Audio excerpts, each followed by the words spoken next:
Hello বন্ধুরা, আরও একবার আজকে তোমাদের সকলকে স্বাগতম জানাচ্ছি আজকের আরও একটি নতুন ভিডিও নিয়ে। তো বন্ধুরা, আজকে আমরা যে ভিডিও সম্পর্কে আলোচনা করব তা হলো ক্লাশ অফ ক্ল্যানে আমরা যখন এয়ার অ্যাটাক করতে যাই।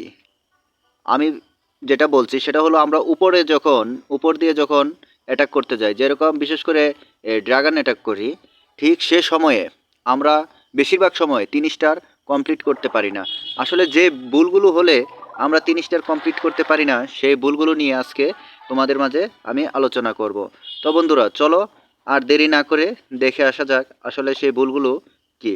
তার জন্য আমরা সর্বপ্রথমে একটা অ্যাটাকের জন্য প্রবেশ করব যে কোনো একটা বেসে। তো এটা আসলে নর্মাল বেস। আমি যদি একটু হার্ডলি একটা বেসে যদি যাই, সেটা তোমরা দেখবে মনোযোগ সহকারে, আমি আশা করি তাহলে বুঝতে পারবে যে আসলে আমাদের ভুলটা কোন জায়গায়। তো ভিডিওটা শেষ পর্যন্ত দেখতে থাকো। আর এখন পর্যন্ত যারা তোমরা এই চ্যানেলটা সাবস্ক্রাইব করো নাই, তারা দ্রুত চ্যানেলটা সাবস্ক্রাইব করে ফেলো। কারণ আমার প্রত্যেকটা ভিডিওতে আমি খুব সুন্দরভাবে এবং খুব সহজভাবে বুঝিয়ে দিয়ে থাকি যে আসলে কিভাবে ক্লাশ অফ ক্ল্যানের অ্যাটাকগুলো আমরা করব। তো বন্ধুরা, আজকে এই বেসটা মোটামুটি একটু কঠিন, তাই আমরা এই বেসটা দিয়ে শুরু করব। একটু কঠিন বেসে অ্যাটাক করতে আসলে আমার খুব ভালো লাগে, সেজন্য এই বেসটাকেই বেছে নিলাম।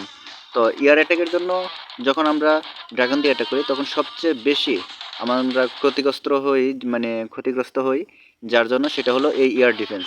তো সর্বপ্রথমে আমরা এয়ার ডিফেন্সগুলো ভেঙে নিব যেভাবেই হোক। তার জন্য আমি আজকে নর্মালি দেখা গেছে 9টা লাইট স্পেল নিচ্ছি শুধু এয়ার ডিফেন্স নষ্ট করার জন্য। এখানে আমি 3টা মারলাম, 3টা মারলে দেখা গেছে আমার 2টা শেষ হলো। এখানে আমি 3টা মারলাম, আমার দেখা গেছে আরেকটা এয়ার ডিফেন্স শেষ। তাহলে এখন আর 2টা আছে। এখান থেকে যদি আমি আর 3টা যদি মারি তাহলে দেখা গেছে আমার এখানে একটা আর্চার টাওয়ার সহ 3টা এয়ার ডিফেন্সের সাথে সাথে আমার 3টা আর্চার টাওয়ারও চলে গেছে। তো এখন আমি নর্মালি ড্রাগন অ্যাটাকটা যখন করব, চেষ্টা করব একটু সাইড দিয়ে আগে ভেঙে নেওয়ার জন্য, তা না হলে কিন্তু আমার অ্যাটাকটা কমপ্লিট হবে না। দেখা গেছে ড্রাগন যে কোনো মুহূর্তে সাইড দিয়ে চলে যেতে পারে, সেজন্য এই সাইড দিয়ে আমি 3টা ড্রাগন দিব, এই সাইড দিয়ে আমি 3টা দিব। দেওয়ার পর বাকিগুলো আমি যদি মিডল দিয়ে এভাবে ছেড়ে দিই তাহলে দেখা গেছে এটা খুব সহজ হয়ে গেল। ড্রাগনের সাথে সাথে আমরা গ্রাডনটাও ছেড়ে দিব। এবং এইখানে আমরা 2টা ফ্রিজ স্পেল নিয়েছি। 2টা ফ্রিজ স্পেল আমাদের খুব কাজে আসবে, কারণ এই ফ্রিজ স্পেলটা আমাদের লাগবে। ফ্রিজ স্পেল যদি না হয় তাহলে আমরা দেখা গেছে কমপ্লিট করতে পারবো না, এই জন্য আমরা নিয়েছি।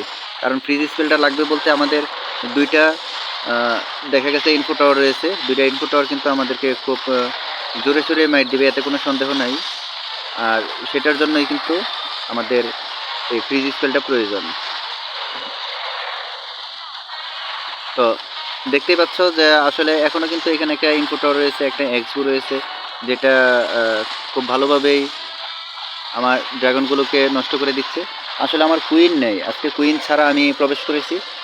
কুইন থাকলে আরও সহজে হতো, তো কুইন না থাকার কারণে একটু হার্ড হয়ে যাচ্ছে আমার জন্য। তবে যাই হোক, তারপরেও আশা রাখছি যে আসলে 3 স্টার কমপ্লিট হবে, কারণ সময় এখনও 43 সেকেন্ড বাকি আছে। আমরা অনেকটা লস করে আজকে অ্যাটাকটা দিয়েছি। তো বন্ধুরা, তোমরা আরও ফাস্ট অ্যাটাক করার চেষ্টা করবে, তাহলেই কিন্তু তোমার স্টার কমপ্লিট হবে। আর ফাস্ট অ্যাটাক না করতে পারলে আসলে এই যে এরকমভাবেই সময় লস হয়ে যাবে। যেরকম আমার দেখা গেছে আমি সময়ের জন্য এখন পারতেছি না। যদি আমি আরও ফাস্ট করতাম তাহলে হয়তো বা আমি সময় পেতাম, এবং সময় পেলে দেখা গেছে আরও দ্রুত আমার অ্যাটাকটা কমপ্লিট হয়ে যেত।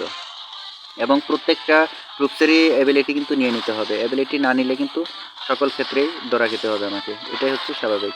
এখন আমার একটা স্পেল রয়ে গেছে, আমার যদি সময় থাকতো তাহলে আমি এই স্পেলটা এই জায়গায় ব্যবহার করতাম।